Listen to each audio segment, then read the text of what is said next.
रांगेत उभे राहून घेतलं चिंतामणी गणरायाचं दर्शन। आपण थेऊरमध्ये आलेलो आहोत श्री चिंतामणी गणपतीचं दर्शन घेण्यासाठी।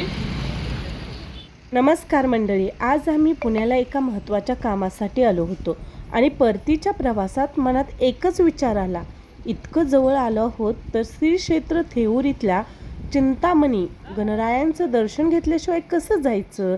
म्हणून आम्ही थेट निघालो अष्टविनायकापैकी अतिशय प्रसिद्ध असलेल्या चिंतामणी गणपती मंदिराकडे। तर गणपती मंदिराकडे जातानाचा हा सुंदर असा इथलं थेऊर इथलं हे दृश्य आहे। तर पाहू शकता इथे वेगवेगळे शॉप्स आहेत, नारळ, त्यानंतर गणपतीसाठी लागणारी फुले, हार, त्यानंतर प्रसादासाठी पेढा, असे वेगवेगळ्या इथे साईडलाच शॉप आहेत।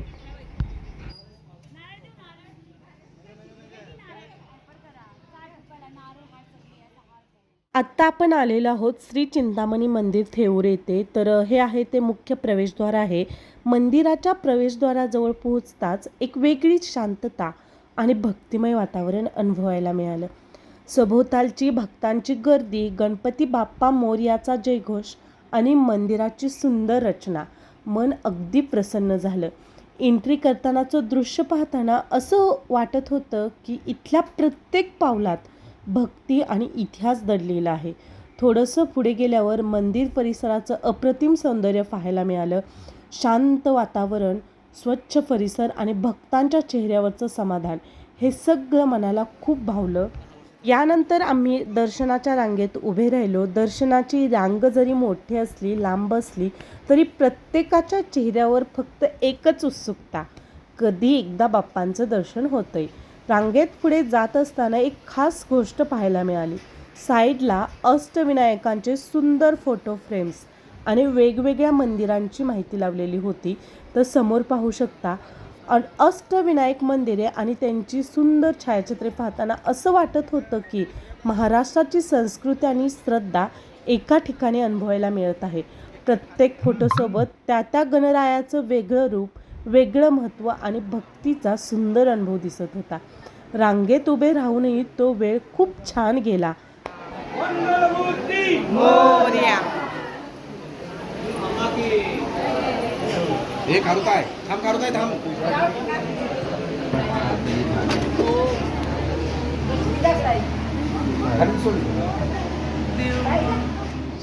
आणि अखेर तो सुंदर क्षण आला।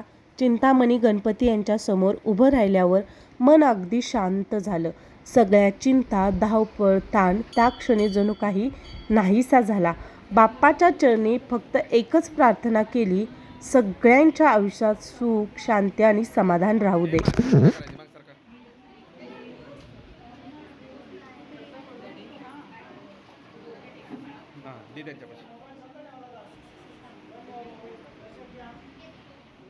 दर्शनानंतर मंदिराबाहेर असलेलं सुंदर महादेव मंदिर, तर इथे पाहू शकता प्रथम नंदीचं दर्शन घेतलं, त्यानंतरनं इथे क्यूट आणि सुंदर अशी पिंड आहे महादेवाची। तर इथे दर्शन घेतल्यानंतरनं थोडा वेळ इथे थांबलो। त्यानंतरनं मंदिराच्या मागच्या साईडला श्री विष्णू लक्ष्मी मंदिर आहे। तर हे गणपती बाप्पाच्या मंदिराच्या मागच्या साईडला सुंदर असं श्री विष्णू लक्ष्मी मंदिर आहे।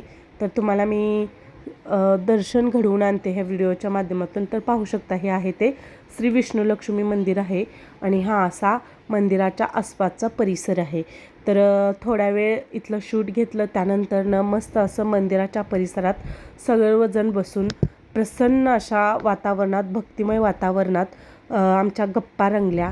तर खरंच खूप सुंदर आणि एकदम असं दगडी बांधकाम आहे आणि समोर पाहू शकता किती मोठा घंटे आहे। तर एकदम प्रसन्न वाटलं मनाला। थोडा वेळ तिथे बसून त्या भक्तिमय वातावरणाचा अनुभव घेतला आणि जवळच असलेलं स्मारकही पाहिलं। तर हे आहे श्रीमंत थोरले माधवराव पेशवे यांचं स्मारक। तर आणि खरंच अशा ठिकाणी आलं की मनाला एक वेगळीच ऊर्जा मिळते। तर मंडळी, असा झाला आमचा आजचा श्री क्षेत्र थेऊर येथील चिंतामणी गणरायाच्या दर्शनाचा सुंदर प्रवास। व्हिडिओ आवडला असेल तर लाईक, शेअर आणि चॅनलला सबस्क्राईब करायला विसरू नका। गणपती बाप्पा मोरया।